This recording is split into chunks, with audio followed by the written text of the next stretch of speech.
Hi friend, welcome back. It's Wit. I'm here today with another video to help empower and encourage you on your path to purpose. So stay tuned after the intro and let's get to the message.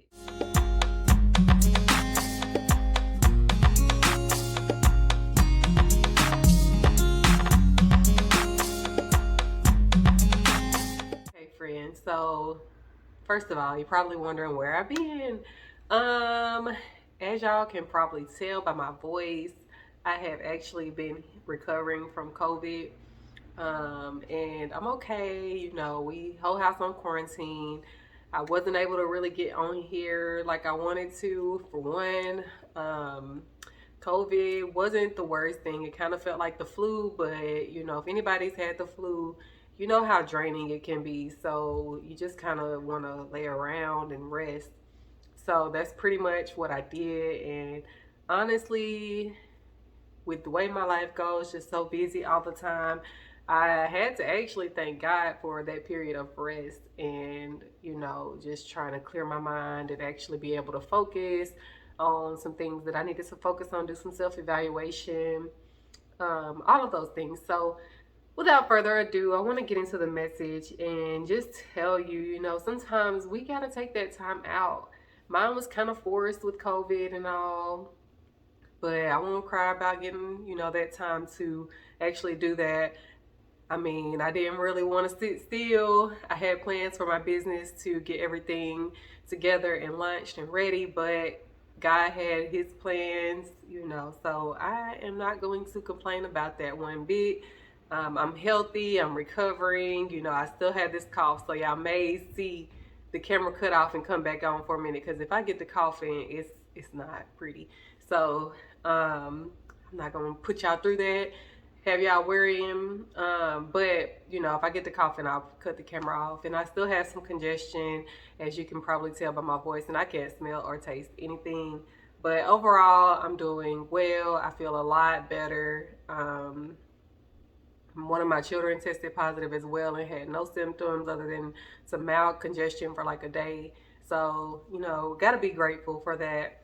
And, anyways, like I said, I really wanted to talk about self evaluation and just taking that time out, because this time, like, really showed me a few things about myself. And I just feel like it's important for us to really be still sometimes and let God be God, not only, in our lives, but in our minds and our bodies, to show us where we need to be working, what we need to be working on, show us our thought patterns, the unhealthy habits that we have, to just kind of reveal those to us.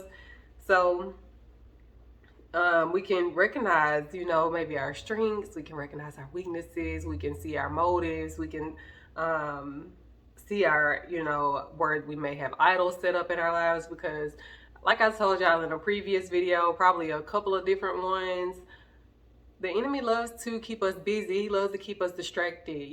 Whenever he can't distract us in one way, whenever we elevate and realize, like, okay, he's using that to trick me, to distract me. So we start recognizing those tricks and we start overcoming. He's seeing something else to distract and trick us. So for me, y'all know busyness can be a big trigger. It's like, once I get this idea, once God gives me the vision, the go ahead, it's like I want to attack it full force, and I'm not leaving room for God to be God. I'm taking everything into my own hands. I'm trying to do everything on my own accord and not waiting on God, not allowing him to let things happen naturally, not allowing him to actually bless me. Sometimes we get to doing everything and we try to do everything on our own, and we hit a stuck part. We get stuck somewhere because we tried to go past God and we didn't really sit still and let him show us how everything is supposed to play out. And he might have had somebody in mind to bless us with the financial part of it, with some wisdom, whatever, but we're so busy trying to rush and do it ourselves that we're not leaving room for him to do any of that. And God doesn't need us to bring these things to pass. Of course he wants us to be involved and to be a part of it, but if we can be patient and sit still, sometimes we get sit down. So, like I said, I got sat down. I'm not saying that COVID was any type of punishment or anything for me. I just feel, hey, everything, God can use it. So, you know, COVID happening was something that God used for his good. He used it to give me a chance to sit down and recognize my motives. I know I had got to the point where, for instance, with the YouTube channel, you know, with you all, whenever I first started this channel, I was like, I don't care if it helps one person. I don't care if one person watches my channel every week and learns something from it, and it helps them to grow with God and get to know God and get to know all the blessings that he has. Fast forward to a couple of months and I'm just like, God, am I really called to this? Like, my channel's not growing. I've been at 93 subscribers for blah, blah, blah. Well, it was at 90 whenever I was saying this, but, you know, I'm like, God, I've been at 90 subscribers for 2 weeks now, you know, what's going on? Not even thinking about the fact that my retention was going up. You know, people were actually sitting and watching more time or spending more time watching the videos. The view duration, you know, they were sitting there watching the full video. More people were actually staying on throughout the whole thing. Like, things that actually matter, you know, that it's truly shows that it's helping people. Whenever people are sitting there spending their valuable time to watch and listen, you know, it is going to be, it's got to be beneficial to them. Also, you know, just for our growth. I look back at my other videos, and don't get me wrong, I still stumble sometimes and I still say the wrong word or the wrong Bible verse, whatever, but I've become more fluent in speaking. All of these things has happened, but, you know, the enemy got up in my head and was like, well, you probably ain't called to that because your channel's not growing. God can give abundantly. Yes, in his timing. And like I said, whenever I started this channel, I had the right motives. I wanted to help people. I didn't care if it was one person or 100 people or 3 million people. I just wanted to help people. And somehow I lost track of that. Somehow I let the enemy convince me that the metrics mattered more than those people who it's helping. And that's not the case. So, you know, being in this time, it really helps me to reevaluate that and really remember why I'm doing this. And not just with, you know, this channel, but with my Bible study group. It just helped me to really get focused in on them and get to know them, get to know their personalities and spend time with them, you know, talk with them, pour into them, allow them to pour into me. It's giving me time to, you know, notice areas where I may have lacked integrity, you know, where, again, it goes back to having pure motives.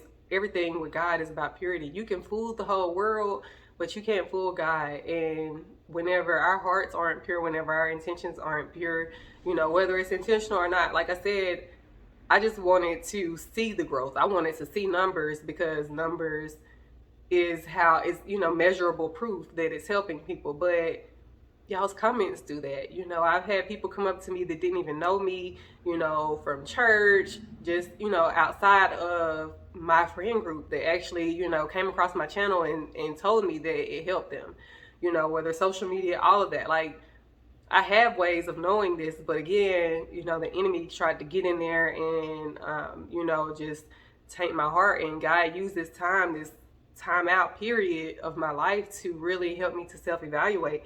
So I just want to, you know, tell some people that if you are going through a period where it seems like nothing is happening, it seems like there's no growth, it seems like nothing's changing, it seems like, you know, you might have been being blessed at some point and now it's all stopped.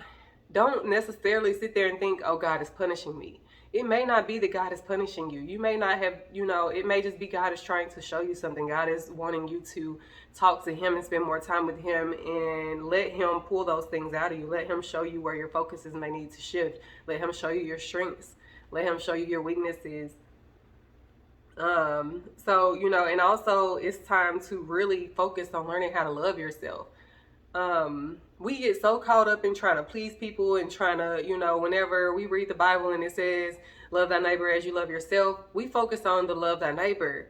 And, you know, it's a good-hearted thing. It's not that we're trying to be bad people by loving our neighbor. Of course, we're trying to be good people and we're trying to show, you know, God that we're good people. But God knows our hearts. He knows our, you know, intentions. And sometimes the best way for us to love somebody else is to love ourselves first. We can't, you know, put part of that verse or we can't read part of that verse and only take that from it. You know, it says love others as we love ourselves. To do that, we have to love ourselves. What that means is taking care of you first. Just like, you know, a lot of people always use the airplane analogy. Whenever the oxygen mask drops down, you know, you're there, your child's there. You put the oxygen mask on you first. And it sounds selfish, but, you know, if we can't breathe, we can't take care of our child. If we pass out before we put the mask on us and we pass out trying to get the mask on our child, we can't. What if we didn't get it on there successfully and our child dies? Or what if our child makes it, but then we're dead and, you know, there's nobody to help our child? So it's always, you know, you have to take care of yourself. You have to be reading the word so that you can gain the knowledge that you need to change you. Like I always say, we read the Bible to make us better, not to make everybody else better, but to make ourselves better, to help us grow. And whenever you start growing, you start naturally being a light to others. You start offering the right advice at the right time. You know, the Holy Spirit speaks through you and gives a person that word that they need right on time, that message that they needed, whatever they needed to hear. And it's right on time, but it's because you were doing the work for yourself. It wasn't you were reading it so you could tell somebody else how to live their life. No, we have to do the work for ourselves. We have to learn who God says we are. We have to learn to love who we are naturally. You know, recognize that we're not going to have it all together. We're not going to be perfect. We have our strengths. We have our weaknesses. And allow God to use that and allow other people to shine. And in the meantime, you know, like I said, get to know you and love you the way God loves you. I mean, I don't know that we can even love that much like God loves us. But, you know, at least love yourself. A lot of us don't know how to do that. A lot of us are so busy trying to please other people that we don't even realize that we're a person that needs to love ourselves, that we need to recognize, you know, what kind of person we are, how see the good in ourselves, see our strengths, all of those things, so that we can actually do good in the world. If we don't see it in ourselves, we're not going to apply that pressure to ourselves. If we don't believe we can do anything and we're worth anything and we can be of value to anyone else, we're not going to push ourselves to do any of that stuff because we don't see it. But when we get in our prayer time and we get in our Bible and we start asking God to show us what he says about us, and he starts revealing those promises and revealing his truth about us and who he created us to be, and show us that we have a purpose, and show us all of these things that are in us and our worth, then we can actually pour into others. But we have to be willing to do that work on ourselves first, and allow God to change us.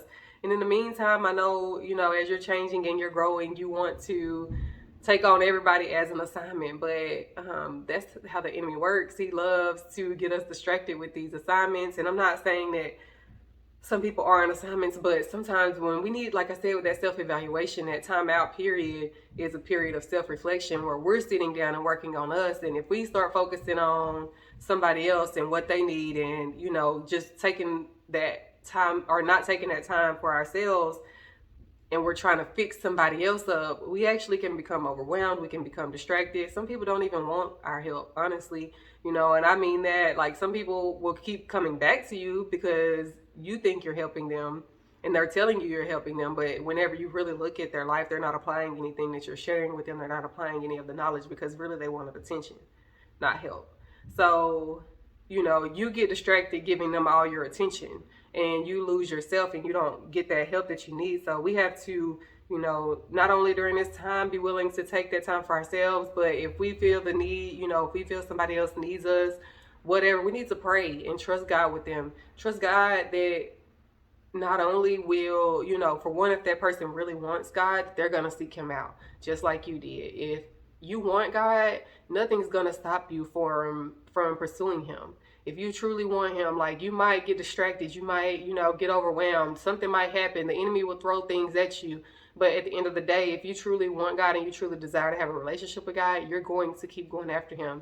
And you have to trust that if they truly desire God, they're going to go after him. And you have to be willing to, you know, sort of stand in the gap for them, maybe say prayers for them while you're praying for yourself, but you can't become overwhelmed and, you know, focus on what other people are doing. You have to recognize your distractions, whether it be the opposite sex, whether it be, you know, friends, whether it's family members.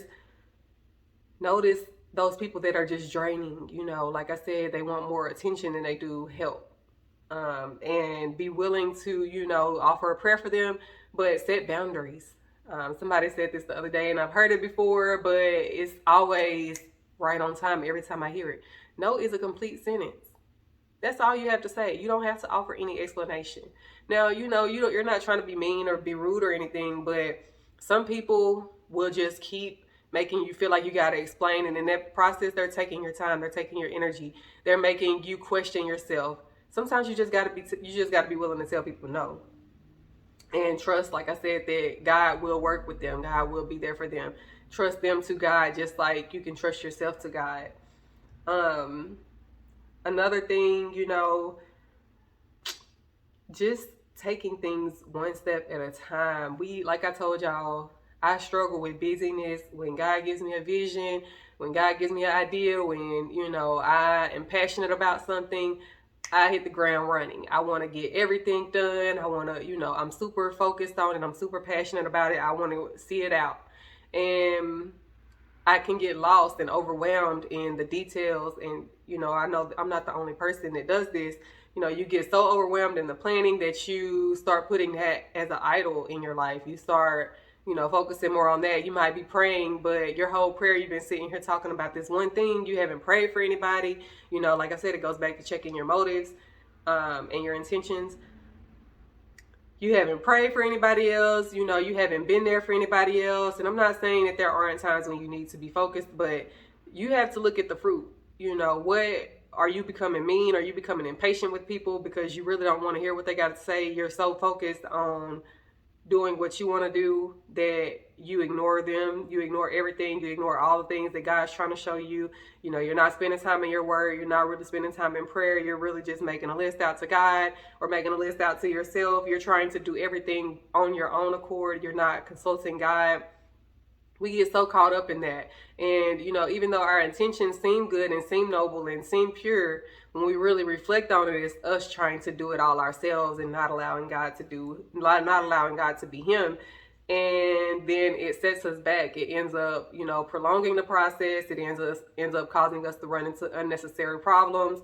Whereas we could have, took things one step at a time and trusted God in the process, allow God to be Him, consulted with Him, asking Him if I should do this right now or if I should wait, and actually waiting on an answer, not just, saying it to God, but then you really already have your mind made up on what you're going to do. But when we take it one step at a time, I can say that was my biggest change, from even just using my journey with God as an example.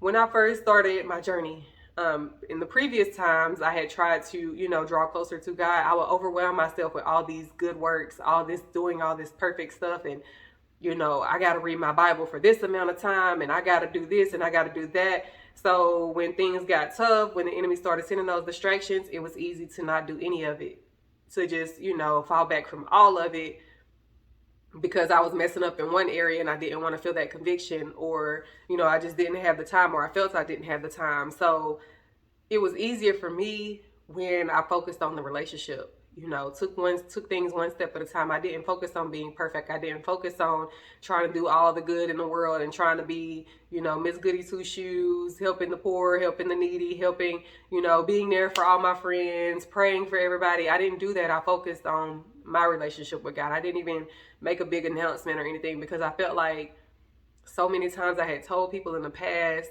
and I would be really trying my best, but I would just get overwhelmed, and then, here it is. I'm like, I might as well just let go of all of it. And you have people looking to you, then you feel like a failure. So I just did it in my private time. I started writing in my journal to God, and I started praying more, and I started actively talking to Him throughout the day, just adding little things, adding one step at a time. I said I wanted to read my Bible 15 minutes a day, and I committed to that, and then with time, I started adding more prayer time.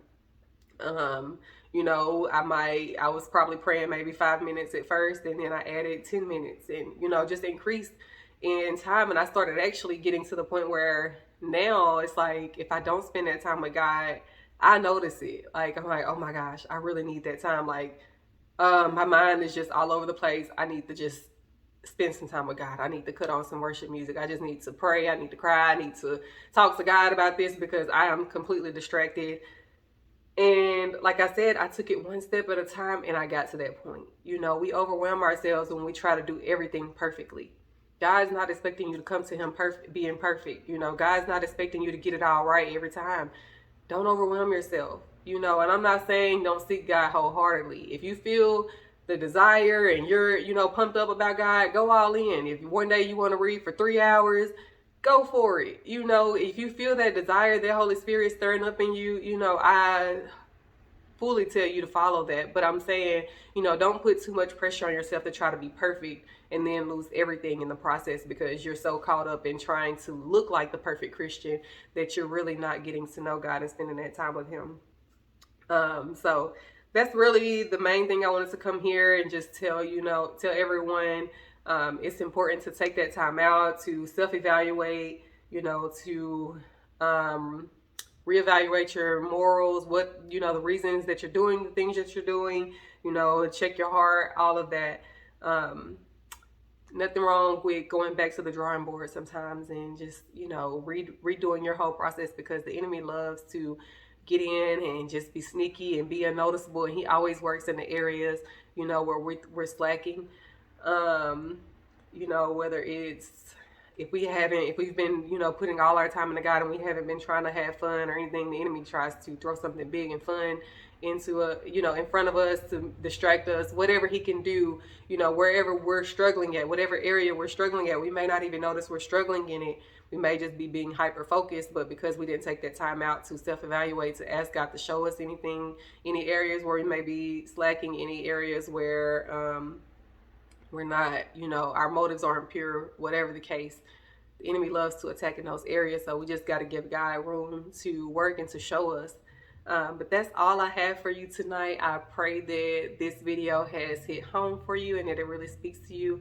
I love you so much and I can't wait to see you with the next video. Bye.